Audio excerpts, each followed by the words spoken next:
শ্রীমদ্ ভগবদ গীতা আমাদের জানিয়ে দিল, বাসংসি জীর্ণানি যথা বিহায় নবানি গিন্নাতি নরোপরাণি তথা শরীরানি বিহায় জীর্ণানি অন্নানি সংজাতি নবানি দিহি।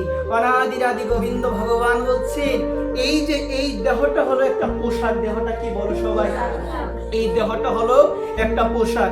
এটা আমরা অনেকেই বলি যে এই দেহটা আমাদের প্রকৃত স্বরূপ নয়, কিন্তু আমরা প্রকৃত পক্ষে আমরা হৃদয় থেকে, আমরা মন থেকে আমরা স্বীকার করতে পারি না যে প্রকৃত পক্ষে আমি এই দেহটা না, আমি হলাম চিন্ময় স্বরূপ আত্মা। একবার এই সম্বন্ধে যদি একটা ঘটনা আমরা আস্বাদন করি, তাহলে আমরা বুঝতে পারবো যে আমরা তো বলছি যে এই দেহটা আমি নয়।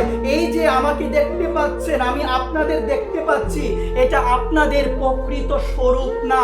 আপনাদের ভিতরে সুপ্ত অবস্থায় আপনাদের ভিতরে একটা জিনিস লুকিয়ে আছে, আপনাদের হৃদয়ে সেই জিনিসটা অবস্থান করছে।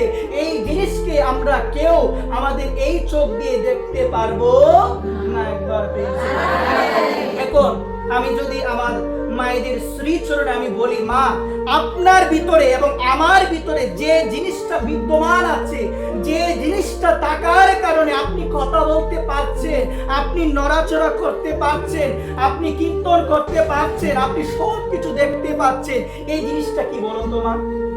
এই জিনিসটা হলো আপনার মধ্যেও আছে এবং আমার মধ্যেও আছে। এই জিনিসটা হলো আত্মা। একবার এই কারণে ভগবান অনাদিরাদি গোবিন্দ ভগবান বলছেন, যতদিন আমি তোমার ভিতরে থাকবো ততদিন তুমি কথা বলতে পারবে। যেদিন আমি তোমার ভিতর থেকে এই পরমাত্মা আমি উড়াল দিয়ে চলে যাব, তুমি আর কথা বলতে পারবে না। তোমার আত্মীয় স্বজন, তোমার পরিবার পরিজন, তোমার ছেলে মেয়ে, যাদেরকে তুমি ভেবেছো আপন, যিনি তোমার পরম আপন তাকে ভেবেছো পর, সেদিন তিনি ছাড়া তোমার বান্ধব আর কেউ হবে না। একবার